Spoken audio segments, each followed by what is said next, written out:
7 अक्टूबर से शुरू हुए इजराइल हमास युद्ध के बाद से अब तक लगातार नरसंहार का सिलसिला जारी है।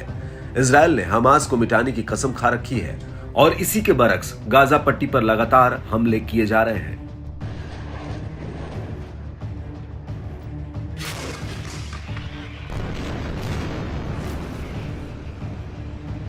इस दौरान जिस तरह से इजराइल हमलावर है, दुनिया के कुछ देशों में उसकी इस बात की निंदा भी हो रही है कि इजराइल आम लोगों को, निर्दोष लोगों को और बच्चों को भी नहीं बख्श रहा है। इस युद्ध में मानवीयता बिल्कुल नदारद है।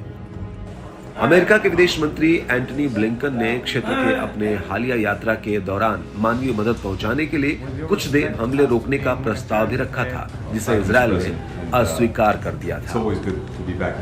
लेकिन अब जो तस्वीर सामने आई है वो इजराइल की अलग ही छवि पेश कर रही है। वायुसेना के एक नेविगेटर लेफ्टिनेंट कर्नल ने बताया कि कॉकपिट से हवाई हमले को रोका जा सकता है। लगातार जब हम हवा में होते हैं, जब हम देखते रहते हैं कि कहीं इस हमले को निरस्त करने की जरूरत तो नहीं।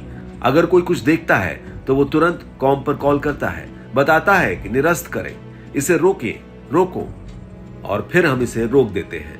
हम वापस चले जाते हैं और लक्ष्य के क्लियर होने की प्रतीक्षा करते हैं। זה אבא וילדים שמשחקים פה מלא אנשים, मलय ילדים, תרנגולות।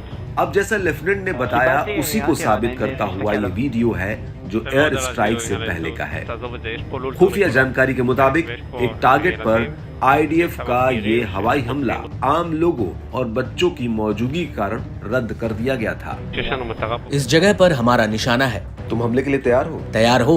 नहीं, यहाँ कुछ लोग हैं। यहाँ बहुत सारे जानवर और लोग हैं। यहाँ पिता और बच्चे खेल रहे हैं। זה אבא וילדים שמשחקים פה מלא אנשים, मलय ילדים, תרנגולות। हमला मत करो, देखो उन्हें। स्क्रीन पर दिख रहा है, चलो यहाँ से। यहाँ जानवर हैं और बच्चे हैं और कुछ लोग यहाँ आपस में बात कर रहे हैं और खेल रहे हैं।